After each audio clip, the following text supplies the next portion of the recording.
नमस्कार दोस्तों, आप सभी का एक बार फिर से स्वागत है। दोस्तों, मैं लाया हूँ मुंशी प्रेमचंद की एक नई कहानी, शतरंज के खिलाड़ी। तो चलिए शुरू करते हैं। वाजिद अली शाह का समय था।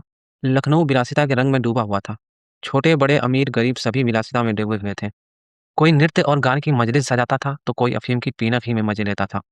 जीवन के प्रत्येक विभाग में आमोद-प्रमोद का प्राधान्य था। शासन विभाग में, साहित्य क्षेत्र में, सामाजिक व्यवस्था में, कला-कौशल में, उद्योग-धंधों में, आहार-व्यवहार में सर्वत्र विलासिता व्याप्त हो रही थी।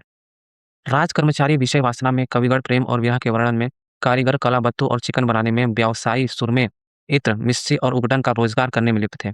सभी की आंखों में विलासिता का मद छाया हुआ था। संसार में क्या हो रहा है, इसकी किसी को खबर न थी। बटेर लड़ रहे हैं। तीतरों की लड़ाई के लिए पारी बदली जा रही है। कहीं चौसर बिछी हुई है। पौ 12 का शोर मचा हुआ है। कहीं शतरंज का घोर संग्राम छिड़ा हुआ है। राजा से लेकर रंक तक इसी धुन में मस्त थे। यहाँ तक कि फकीरों को पैसे मिलते तो वे रोटियां न लेकर अफीम खाते या शराब पीते। शतरंज, ताश, गंजिफा खेलने से बुद्धि तीव्र होती है। विचार शक्ति का विकास होता है। पेचीदा मसलों को सुलझाने की आदत पड़ती है। ये दलीलें जोरों के साथ पेश की जाती थी। इस संप्रदाय के लोगों से दुनिया अब भी खाली नहीं है। इसलिए अगर मिर्जा सज्जाद अली और मीर रोशन अली अपना अधिकांश समय बुद्धि तीव्र करने में व्यतीत करते थे, तो किसी विचारशील पुरुष को क्या आपत्ति हो सकती थी। दोनों के पास मौरूसी जागीरें थीं। जीविका की कोई चिंता न थी। घर में बैठे चौखोतियाँ करते थे। आखिर और करते ही क्या? प्रातःकाल दोनों मित्र नाश्ता करके बिसात बिछाकर बैठ जाते। मोहरे सज जाते, दाँव पेच होने लगते। फिर खबर न होती कि कब दोपहर हुई, कब तीसरा पहर, कब शाम। घर के भीतर से बार-बार बुलावा आता कि खाना तैयार है। यहाँ से जवाब मिलता, चलो आते हैं।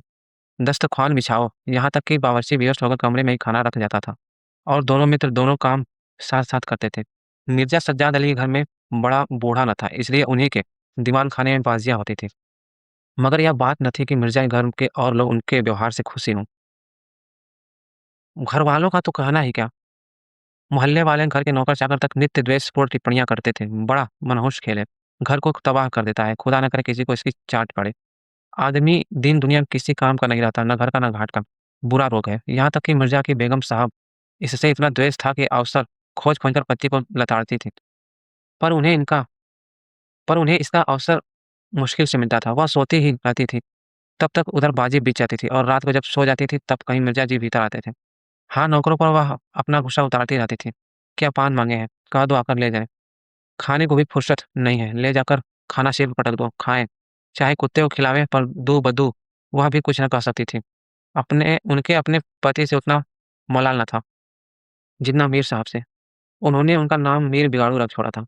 शायद मिर्ज़ा जी अपनी सफाई देने के लिए सारा इल्ज़ाम मीर साहब ही के सिर पर थोप देते थे। एक दिन बेगम साहब के सिर में दर्द होने लगा। उन्होंने लॉन्डी से कहा, जाकर मिर्ज़ा साहब को बुला ला। किसी हकीम के यहाँ से दवा लावें। दौड़, जल्दी कर। लॉन्डी गई तो मिर्ज़ा जी ने कहा, चल, अभी आते हैं। बेगम साहब का मिजाज गर्म था। इतनी बात कहा कि उनके सिर में दर्द हो और पति शतरंज खेलता रहे। चेहरा सुर्ख हो गया। लॉन्डी से कहा, जाकर कह अभी चलिए, नहीं तो वह आप ही हकीम के यहाँ चली जाएगी। मिर्ज़ा जी बड़ी दिलचस्प बाजी खेल रहे थे। 2 ही किस्तों में मीर साहब की मात हुई जाती थी। झुँझलाकर बोले, क्या ऐसा दम लबों पर है, ज़रा सब्र नहीं होता? मीर, अरे! तो जाकर सुन ही आइए ना, औरतें नाज़ुक मिजाज होती ही हैं। मिर्ज़ा, जी हाँ, चला क्यों ना जाऊँ, 2 किस्तों में आपको मात होती है। मीर, जनाब इस भरोसे ना रहिएगा।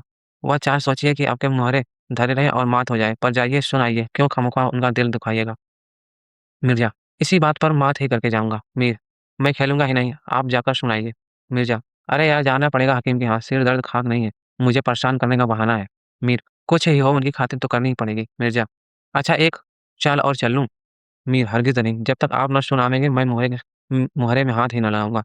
मिर्ज़ा साहब मजबूर होकर अंदर गए तो बेगम साहब ने त्योनियाँ बदलकर लेकिन कराहते हुए कहा, तुम्हें निगोड़ी शतरंज इतनी प्यारी है, चाहे कोई मर ही जाए, पर उठने का नाम नहीं लेते। नौज कोई तुम जैसा आदमी हो। मिर्ज़ा, क्या कहूँ, मेरे साहब मानते ही न थे, बड़ी मुश्किल से पीछा छुड़ाकर आया हूँ। बेगम, क्या जैसे वह खुद निकट्टू हो वैसे ही सबको समझते हैं? उनके भी बाल-बच्चे हैं, या सबका सफाया कर डाला? मिर्ज़ा, बड़ा लती आदमी है, जब आ जाता है तब मजबूर होकर मुझे भी खेलना ही पड़ता है। बेगम, धुतकार क्यों नहीं देते? मिर्ज़ा, बराबर का आदमी है, उम्र में, दर्जे में मुझसे 2 अंगुल नीचे ऊँचे, मुलाहिज़ा करना ही पड़ता है। बेगम, तो मैं ही धुतकारें देती हूँ, नाराज़ हो जाएँगे हो जाएँ। कौन किसी की रोटियाँ चला देता है? रानी रूठेंगी, अपना सुहाग लेंगी। हिरिया, जा बाहर से शतरंज उठा ला। मीर साहब से कहना मियाँ अब न खेलेंगे, आप तशरीफ़ ले जाइए। मिर्ज़ा, हाँ, हाँ, कहीं ऐसा गज़ब भी न करना। ज़लील करना चाहती हो क्या? ठहर हिरिया, कहाँ जाती है? बेगम, जाने क्यों नहीं देते? मेरा ही खून पिए जो उसे रोके। अच्छा उसे रोका, मुझे रोको तो जानूँ। यह कहकर बेगम साहबा झल्लाई हुई दीवान खाने की तरफ चली। मिर्जा बेचारे का रंग उड़ गया। बीवी की मिन्नतें करने लगे। खुदा के लिए मैं तुम्हें हज़रत हुसैन की कसम है, मेरी ही मैयत देखे जो उधर जाए। लेकिन बेगम ने एक न मानी। दीवान खाने के द्वार तक चली गई, पर एकाएक पर पुरुष के सामने जाते हुए पाँव बच से गए। भीतर झाँका, संयोग से कमरा खाली था। मीर साहब ने 2-1 मोहरे इधर-उधर कर दिए थे और अपनी सफाई जताने के लिए बाहर टहल रहे थे। फिर क्या था, बेगम ने अंदर पहुँचकर बाजी उलट दी। मोहरे कुछ तख्त के नीचे फेंक दिए, कुछ बाहर और किवाड़े अंदर से बंद करके कुंडी लगा दी। मीर साहब दरवाजे पर तो थे ही, मोहरे बाहर फेंके जाते देखे। चूड़ियों की छनक भी कान में पड़ी। फिर दरवाजा बंद हुआ तो समझ में बेगम साहबा बिगड़ गईं। चुपके से घर की राह ली। मिर्जा ने कहा, तुमने गज़ब किया बेगम। अब मीर साहब इधर आए तो खड़े-खड़े निकलवा दूँगी। इतनी लौ खुदा से लगाते तो वली ही जाते। आप तो शतरंज खेलें, मैं यहाँ चूल्हे चक्के की फ़िक्र में सिर खपाऊँ। जाते हो हकीम साहब के यहाँ कि अब भी तामुल है। मिर्जा घर से निकले तो हकीम के घर जाने के बदले मीर साहब के घर पहुँचे और सारा वृत्तांत कहा। मीर साहब बोले, मैंने तो जब मुहरे बाहर आते देखे तभी तड़ गया, फ़ौरन भागा। बड़ी गुस्सेवर मालूम होती हैं, मगर आपने उन्हें यूँ सिर पर चढ़ा रखा है, यह मुनासिब नहीं। उन्हें इससे क्या मतलब कि आप बाहर क्या करते हैं? घर का इंतज़ाम करना उनका काम है, दूसरी बातों से उन्हें क्या सरोकार? मिर्जा, खैर यह तो बताइए अब कहाँ जमा होगा? मीर, इसका क्या गम है? इतना बड़ा घर पड़ा हुआ है, बस यहीं जमे। मिर्जा, लेकिन बेगम साहबा को कैसे मनाऊँगा? जब घर पर बैठा रहता था, तब तो वह इतनी बिगड़ती थी, यहाँ बैठक होगी तो शायद ज़िंदा न छोड़ेंगी। मीर, अजी बकने भी दीजिए, 2-4 रोज़ में आप ही ठीक हो जाएँगे। हाँ, आप इतना कीजिए कि आज से ज़रा तन जाइए। मीर साहब की बेगम किसी अज्ञात कारण से उनका घर से दूर रहना ही उपयुक्त समझती थीं। इसलिए वो उनके शतरंज प्रेम की कभी आलोचना न करती थी, बल्कि कभी-कभी मीर साहब को देर हो जाती तो याद दिला देती थी। इन कारणों से मीर साहब को भ्रम हो गया था कि मेरी स्त्री अत्यंत विनयशील और गंभीर है। लेकिन जब दीवान खाने में बिसात बिछने लगी और मीर साहब दिन भर घर में रहने लगे तो बेगम साहबा को बड़ा कष्ट होने लगा। उनकी स्वाधीनता में बाधा पड़ गई, दिन भर दरवाजे पर झाँकने को तरस जाते। उधर नौकरों में कानाफूसी होने लगी। अब तक दिन भर पड़े-पड़े मक्खियाँ मारा करते थे, घर में चाहे कोई आवे कोई जाए उनसे कुछ मतलब न था।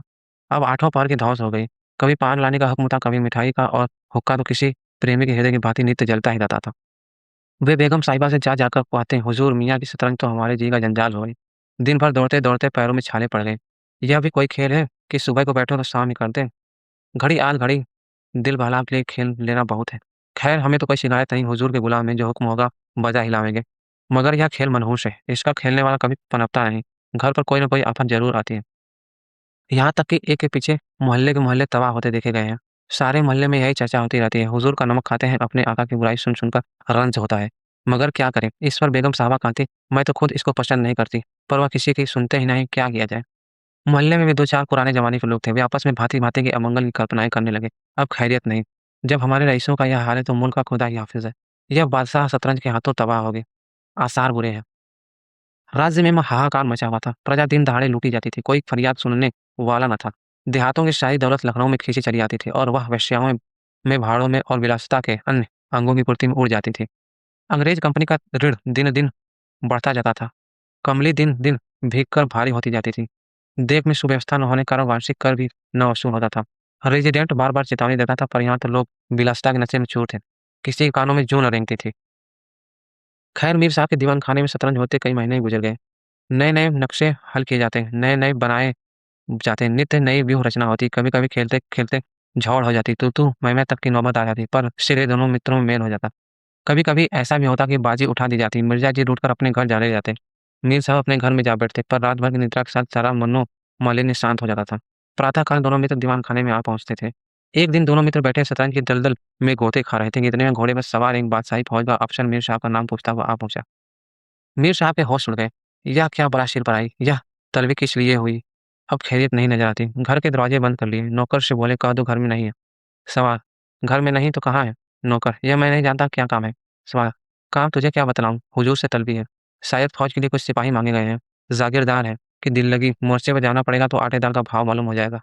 नौकर, अच्छा तो जाइए, कह दिया जाएगा। सवाल, कहने की बात नहीं, कल मैं खुद आऊंगा, साथ ले जाने का हुक्म हुआ है। सवार चला गया। मीर साहब की आत्मा कांप उठी। मिर्जा जैसे बोले, कहिए जनाब, अब क्या होगा? मिर्जा, बड़ी मुसीबत है, कहीं मेरी भी तलबी ना हो। मीर कमबख्त कल आने को कह गया है। मिर्जा, आफत है और क्या, कहीं मोर्चे पर जाना पड़ा तो बेमौत मरे। मीर, बस यही एक तदबीर है कि घर पर मिले ही नहीं, कल से गोमती पर कहीं वीराने में नक्शा जमे, वहाँ किसे खबर होगी, हजरत आकर लौट जाएंगे। मिर्जा, वल्लाह आपको खूब सूझी, इसके सिवा और कोई तदबीर ही नहीं। इधर मीर साहब की बेगम उस सवार से कह रही थी, तुमने खूब धता बताई। उसने जवाब दिया, ऐसी गावदियों को तो चुटकियों पर नचाता हूँ। इनकी सारी अक्ल और हिम्मत तो शतरंज ने चर ली, अब भूलकर भी घर पर न रहेंगे। दूसरे दिन से दोनों मित्र मुँह अंधेरे घर से निकल खड़े होते। बगल में एक छोटी-सी दरी दबाए डिब्बे में गिलोरियाँ भरे गोमती पान की पुरानी वीरान मस्जिद में चले जाते, जिसे शायद नवाब अशरफुद्दौला ने बनवाया था। रास्ते में तम्बाकू, चिलम और मदरिया ले लेते और मस्जिद में पहुँच दरी बिछा हुक्का भरकर शतरंज खेलने बैठ जाते थे। फिर उन्हें दीन दुनिया की फ़िक्र न रहती थी। किस्त, शह आदि दो एक शब्दों के सिवा मुँह से और कोई वाक्य नहीं निकलता था। कोई योगी भी समाधि में इतना एकाग्र न होता होगा। दोपहर को जब भूख मालूम होती तो दोनों मित्र किसी नाना बाई की दुकान पर जाकर खाना खाते और एक चिलम हुक्का पीकर फिर संग्राम क्षेत्र में डट जाते। कभी-कभी तो उन्हें भोजन का भी ख्याल रहता था। इधर देश की राजनीतिक दशा भयंकर होती जा रही थी। कंपनी की फौजें लखनऊ की तरफ बढ़ी चली आती थी। शहर में हलचल मची हुई थी। लोग बाल-बच्चों को लेकर देहातों में भाग रहे थे। पर हमारे दोनों खिलाड़ियों को इसकी ज़रा भी फ़िक्र न थी। वे घर से आते तो गलियों में होकर डर था कि कहीं किसी बादशाही मुलाजिम की निगाह न पड़ जाए, जो बेगार में पकड़े जाए। हज़ारों रुपए सालाना की जागीर मुफ्त में ही हज़म करना चाहते थे। एक दिन दोनों मित्र मस्जिद के खंडहर में बैठे हुए शतरंज खेल रहे थे। मिर्ज़ा की बाजी कुछ कमज़ोर थी। मीर साहब उन्हें किस्त पर किस्त दे रहे थे। इतने में कंपनी के सैनिक आते हुए दिखाई दिए। यह गौरों की फ़ौज थी, जो लखनऊ पर अधिकार जमाने के लिए आ रही थी। मीर साहब बोले, अंग्रेज़ी फ़ौज आ रही है, खुदा खैर करे। मिर्ज़ा, आने दीजिए, किस्त बचाइए। लो या किस्त। मीर, ज़रा देखना चाहिए, यहीं आड़ में खड़े हो जाएँ। मिर्ज़ा, देख लीजिएगा, जल्दी क्या है, फिर किस्त। मीर, तो खाना भी है। कोई 5,000 आदमी होंगे, कैसे-कैसे जवान हैं। लाल बंदरों के से मुँह, सूरत देखकर खौफ मालूम होता है। मिर्ज़ा, जनाब हीले न कीजिए, ये चकमे किसी और को दीजिएगा, या किस्त। मीर, आप भी अजीब आदमी हैं। यहाँ तो सर पर आफ़त आई हुई है और आपको किस्त की सूझी है। कुछ इसकी भी खबर है कि सर गिर गया तो घर कैसे चलेंगे? मिर्ज़ा, जब घर चलने का वक़्त आएगा तो देखी जाएगी, यह किस्त बस आपकी शाह में मात है। फ़ौज निकल गई, 10 बजे का समय था, फिर बाजी बिछ गई। मिर्ज़ा बोले, आज खाने की कैसे ठहरेगी? मीर, अजी आज तो रोज़ा है, क्या आपको भूख ज़्यादा मालूम होती है? मिर्ज़ा, जी नहीं, शहर में जाने का क्या हो रहा है? मीर, शहर में कुछ न हो रहा होगा, लोग खाना खाकर आराम से सो रहे होंगे, हुज़ूर नवाब साहब भी ऐशगाह में होंगे। दोनों सज्जन फिर जो खेलने बैठे तो 3 बज गई। अब कि मिर्ज़ा जी की बाजी कमज़ोर थी। 4 का गजर बज ही रहा था कि फ़ौज की वापसी की आहट मिली। नवाब वाजिद अली साहब पकड़ लिए गए थे और सेना उन्हें किसी अज्ञात स्थान को लिए जा रही थी। शहर में न कोई हलचल थी, न मार-काट, एक बूँद भी खून नहीं गिरा था। आज तक किसी स्वाधीन देश के राजा की पराजय इतनी शांति से, इस तरह खून बहे बिना ना हुई होगी। यह वह अहिंसा न थी, जिस पर देवगढ़ प्रसन्न होते। यह कायरपन था, जिस पर बड़े से बड़े कायर आँसू बहाते हैं। अवध के विशाल क्षेत्र का नवाब बंदी बना चला जाता था और लखनऊ ऐश की नींद में मस्त था। यह राजनीतिक अधःपतन की चरम सीमा थी। मिर्ज़ा ने कहा, हुज़ूर नवाब साहब को ज़ालिमों ने कैद कर लिया है। मीर, होगा, यह लीजिए साहब। मिर्ज़ा, जनाब ज़रा ठहरिए, इस वक़्त इधर तबीयत ठीक नहीं लगती। बेचारे नवाब साहब इस वक़्त खून के आँसू रो रहे होंगे। मीर, रोया ही चाहे, यह देश वहाँ कहाँ नसीब होगा, यह किश्त। मिर्ज़ा, किसी के दिन बराबर नहीं जाते, कितनी दर्दनाक हालत है। मीर, हाँ, सो तो है ही, यह लो फिर किस्त, बस अब की किस्त में मात है, बच नहीं सकते। मिर्ज़ा, खुदा की कसम आप बड़े बेदर्द हैं, इतना बड़ा हादसा होकर देखकर भी आपको दुःख नहीं होता, हाय! गरीब वाजिद अली शाह। मीर, पहले अपने बादशाह को तो बचाइए, फिर नवाब का मातम कीजिएगा। यह किस्त और मात लाना हाथ। बादशाह को लिए हुए सेना सामने से निकल गई। उनके जाते ही मिर्ज़ा ने फिर बाजी बिछा ली। हार की चोट बुरी होती है। मीर ने कहा, आइए नवाब साहब के मातम में मरसिया कर डालें। लेकिन मिर्ज़ा की राजभक्ति अपनी हार के साथ लुप्त हो चुकी थी। वह हार का बदला चुकाने के लिए अधीर हो गए थे। शाम हो गई, खंडहर में चमगादड़ों ने चीखना शुरू किया। अवाबीरें आ आकर अपने घोंसलों में चिपटी, पर दोनों खिलाड़ी डटे हुए थे, मानो दो खून के प्यासे सुरमा आपस में लड़ रहे हों। मिर्ज़ा जी 3 बाजियाँ लगातार हार चुके थे। इस चौथी बाजी का भी रंग अच्छा न था। वह बार-बार जीतने का दृढ़ निश्चय करके संभल कर खेलते थे, लेकिन एक न एक चाल ऐसी बेढब आ पड़ती थी, जिससे बाजी खराब हो जाती थी। हर बार हार के साथ प्रतिकार की भावना और भी उग्र होती जाती थी। उधर मीर साहब मारी उमंग के गज़लें गाते थे, चुटकियाँ लेते थे, मानो कोई गुप्त धन पा गए हों। मिर्ज़ा सुन-सुनकर झुँझाते और हार की झेप मिटाने के लिए उनकी दाद देते थे। ज्यों-ज्यों बाजी कमज़ोर पड़ती थी, धैर्य हाथ से निकलता जाता था, यहाँ तक कि वह बात-बात पर झुँझलाने लगे। जनाब आप चाल बदला न कीजिए। यह क्या कि एक चाल चले और फिर उसे बदल दिया? जो कुछ चलना हो एक बार चल लीजिए। यह आप मोहरे पर हाथ क्यों रखे रहते हैं? मोहरे छोड़ दीजिए। जब तक आपको चाल न सूझे मोहरा छूइए ही नहीं। आप एक-एक चाल आध-आध घंटे में चलते हैं, इसकी सनद नहीं। जिसे एक चाल चलने में 5 मिनट से ज़्यादा लगे उसकी मौत समझी जाए। फिर आपने चाल बदली, चुपके से मोहरा वहीं रख दीजिए। मीर साहब की फर्जी पट पीटता था, बोले, मैंने चाल चली ही कब थी? मिर्ज़ा, आप चाल चल चुके हैं, मोहरा वहीं रख दीजिए, उसी घर में। मीर, उस घर में क्यों रखूँ? मेरे हाथ से मोहरा छोड़ा ही कब था? मिर्ज़ा, मोहरा आप कयामत तक न छोड़ें, तो क्या चाल ही न होगी? फर्जी पीटते देखा तो धांधली करने लगे।